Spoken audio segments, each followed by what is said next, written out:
అర్జున్, ఏమైంది అర్జున్? ఒంట్లో బాలేదా? ఏం లేదమ్మా.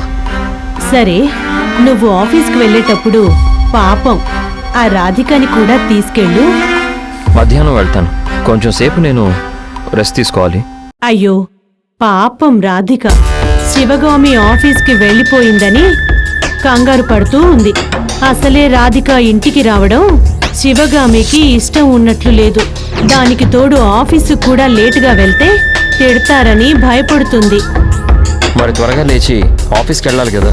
అయ్యో పొద్దున్నే లేచింది, ఇల్లంతా క్లీన్ చేసి కాఫీ తెచ్చిచ్చింది.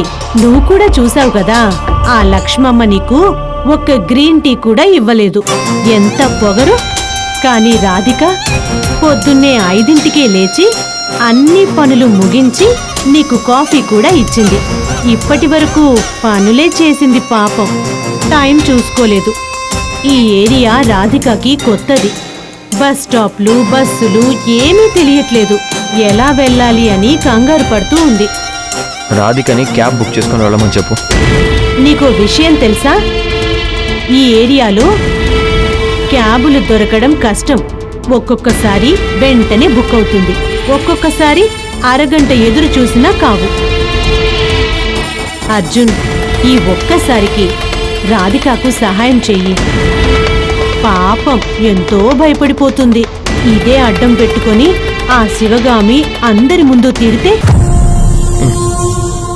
సరే, ఇప్పుడే రెడీ అయ్యి వస్తాను.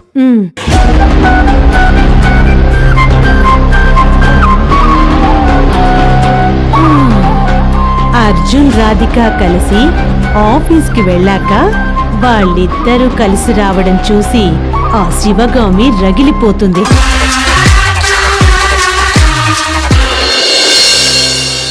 అమ్మాయ్ ప్రభాకర్, అమ్మాయ్. అమ్మా,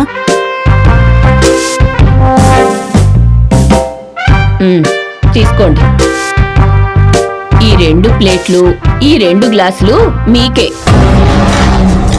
ఇక నుంచి మీరు ఇందులోనే భోజనం చెయ్యాలి. నీళ్లు, కాఫీ ఏం తాగినా ఇవే వాడుకోవాలి. మా ఇంటి ప్లేట్లు, గ్లాసులు ఏమీ వాడకూడదు. ఈ ప్లేట్లను కిచెన్లో పెట్టకూడదు, ఏదో ఒక మూల పెట్టాలి. మా పాత్రలతో కలిపి పెట్టకూడదు, అర్థమైందా?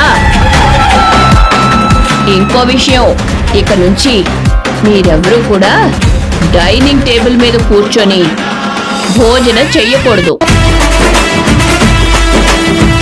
అర్థమైందా? అర్థమైందా? అర్థమైంది. నా కళ్ళకి కనిపించకుండా కిచెన్లోనో బాల్కనీలోనో ఒక మూల కూర్చొని భోజనం చెయ్యాలి. మీరు తిన్నది తెలియకూడదు, ప్లేటు కడిగింది తెలియకూడదు.